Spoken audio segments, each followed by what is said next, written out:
It is absolutely my pleasure to introduce Dean Stanberry from the International Facilities Management Association.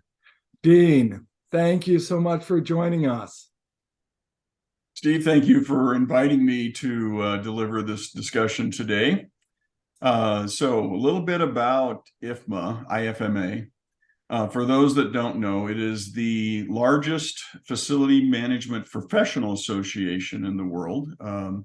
We have roughly 140 chapters globally and about 23,000 members. And we have 16 councils, which are like industry verticals, and actually now 7 communities of practice, which are things that sort of cut across all industries. IFMA is the right organization, and clearly you're the man. So thank you very much for joining. And for those listening in, Dean is also first vice chair of the board, and in July, Dean will be chairman of IFMA. So we definitely have the right person with us today.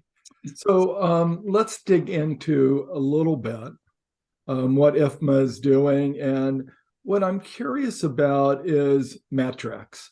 How are we really measuring what it is that facilities management is taking a look at, and what is IFMA trying to teach so that we can align the work that we're doing with what IFMA, who's ultimately our customer, what IFMA is doing?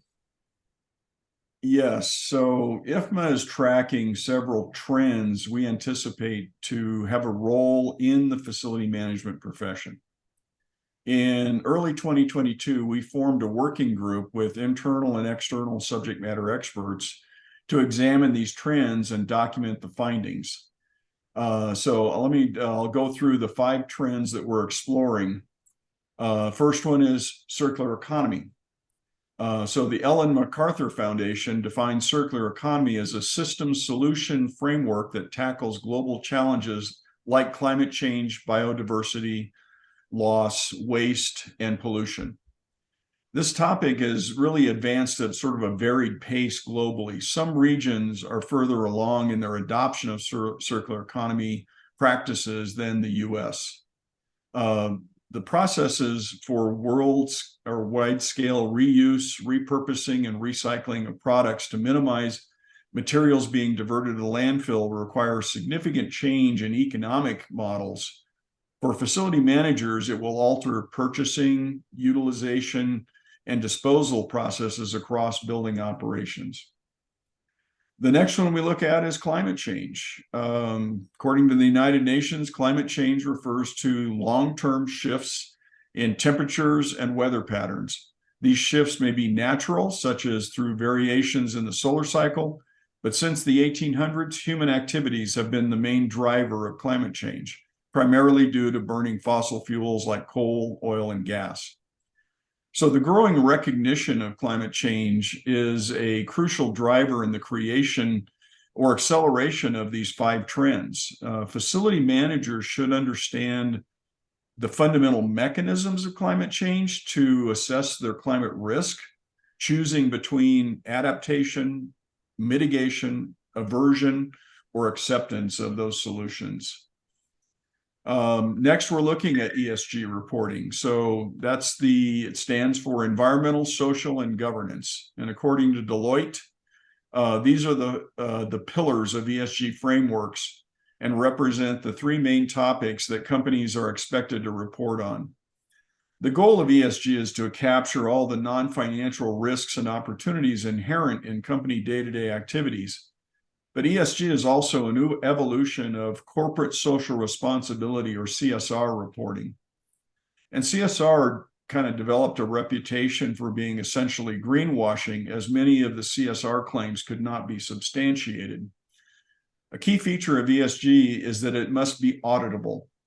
So facility managers and service providers will be a stakeholder in the ESG reporting process, with much of their responsibility falling under that environmental pillar. The next one we're looking at is PropTech, or property technology. which refers to the application of information technology and platform economics to the real estate industry. Some examples include property management using digital dashboards, smart building technologies, research and analytics, listing services, tech-enabled brokerage, space and occupancy planning and tracking, mobile applications, 3D modeling, digital twins, and building automation. While prop tech is not really new, commercial real estate is one of the last industries to go digital. Consequently, there's a relatively low level of technical skills and expertise across the industry. CRE, which includes facility management, will need to significantly upskill their members to take advantage of this tsunami of technical advancements sweeping the industry. And last but not least is workplace wellness and well-being. So Gallup defines wellness as a healthy lifestyle beyond acute illness. It refers to a state of physical health in which people have the ability and energy to do what they want in life without chronic suffering. Well-being encompasses a broader holistic dimension of a life well lived. Although there are many other dimensions, Gallup's research has found the 5 elements of well-being that add up to a thriving life include career, social, financial, physical, and community well-being. Pre-pandemic, most of our workplace wellness discussions were limited to indoor air quality.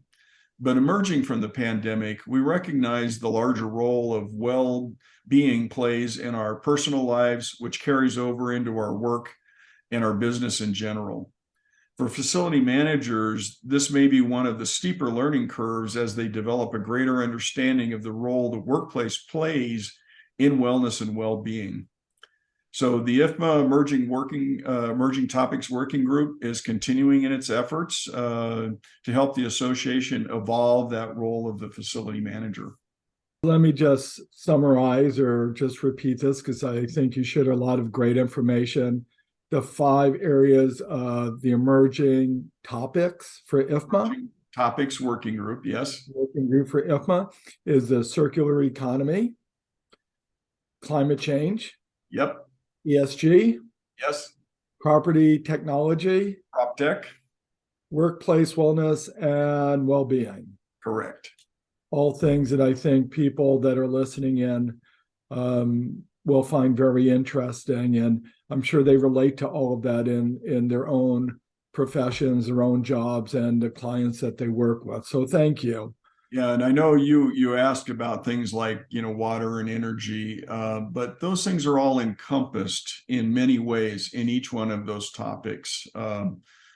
So, instead of focusing specifically on one particular aspect of, climate change or decarbonization, which is another big effort going across the industry, we're trying to look a little more holistically across the things that are driving our efforts in those directions.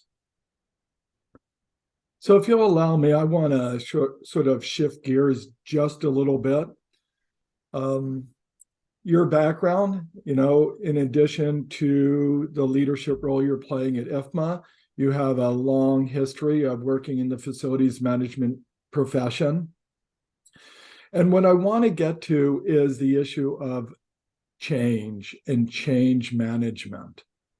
And I'm sure from your perspective, you work with a lot of people who are leaders and are all over this stuff. I'm sure you work with others that are just learning, others who may not really even care. What advice do you have for us about really driving change? How do we make this stuff actually happen? That's a very good question, and one that a lot of organizations struggle with. We're getting inundated by so many new things, technology in particular. And, a long time ago, I was trained in quality improvement and process management. And one of the principles in process management is that you start with process, then you look at people, and then you look at technology. So define how you want your processes to work, make sure you've got the right people to execute those processes, and then find technology that will support the people in the process. Many organizations do it in exactly the wrong order. They have the silver bullet mentality. They find the piece of software that's going to fix all their organizational problems. And unfortunately, there's a lot more to deploying technology than just standing it up and giving someone 1 hour of training. In many cases, what you're doing is you're fundamentally changing the culture and the behavior of the organization, maybe one that's been in place for decades. So it's not a trivial task to get people to make that change. So I find that change management is really a practice of patience and persistence. You have to define where you want to go and start giving people the opportunity to go there, but you have to measure it and report back on it. So every month, it's like, well, here's all the things that we did right, but here's the things that we didn't quite get right. So let's go back and fix those. And then let's see what we can do to make sure that doesn't happen again. In my experience, change management activities are going to be anywhere from 6 to 24 months before you see fundamental change occur in the organization. And even at that point, you can't take your sort of eye off the ball or your foot off the accelerator. If you stop reporting, they will start to drift. It will start to backslide, and because people don't think that you're paying attention anymore. So it's about deciding what's important, putting policies and procedures in place, and then following up to make sure that those policies and procedures are being followed.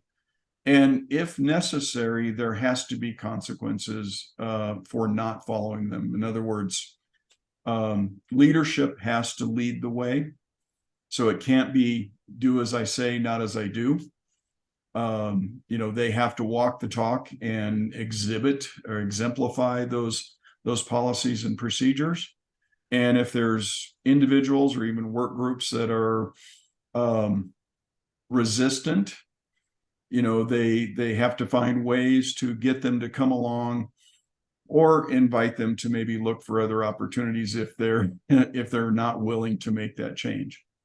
So I've seen this in a lot of organizations. I've personally been through where I've had to reset the behaviors for an organization to utilize the technology, not for the sake of the technology, but because it was going to deliver the results that we were looking for. It's how we were going to track and measure those results. Not that the technology did anything in particular. It was how you use it in order to make sure that you're delivering the desired result. And this is sort of a two-part question, and it has to do with your advice to those listening in who have an interest in sustainability. So what you would advise if that's the career path that they're on, how to become experts or succeed in their career aspirations. And then the other part of it is, as they work in their organizations to bring sustainability, what advice you have to help them be successful. Okay, the first part, I'm very fond of a quote. It's really attributed to Arthur Ashe, and it states, start where you are, use what you have, do what you can. And so from my perspective, this quote really implies that we cannot expect everyone to develop their sustainability leadership skills at the same pace or depth of knowledge. So what's important is everyone to get started on their own personal journey. Find out what's important to your organization regarding sustainability and decarbonization, and determine what it means for your role. Given the shift in focus to climate change, it'd be a good idea to develop a good basic understanding of the mechanisms in climate change and how it affects the geography you live in or that you're responsible for. The industry that you're involved with will determine sort of what aspects of sustainability are emphasized. Does your industry consume large amounts of energy or water? If so, do you understand how it's used and where they would have the opportunities to improve? Or does it generate large amounts of waste? And how will that be reused, repurposed, or recycled? Do you support large volumes of building occupants or visitors? And how do you provide them with sustainable amenities and encourage sustainable choices? And lastly, I think it's about, what are you doing to live a more sustainable lifestyle? We can no longer live under the delusion that reducing our carbon footprint to the benefit of the future generation is somebody else's problem. That's a duty we must all share and safeguard for humanity, because there is no planet B. Thank you so much for spending some time with us. We really sincerely appreciate it and look forward to working with you on this journey towards a more sustainable future. So thank you very much. Thank you.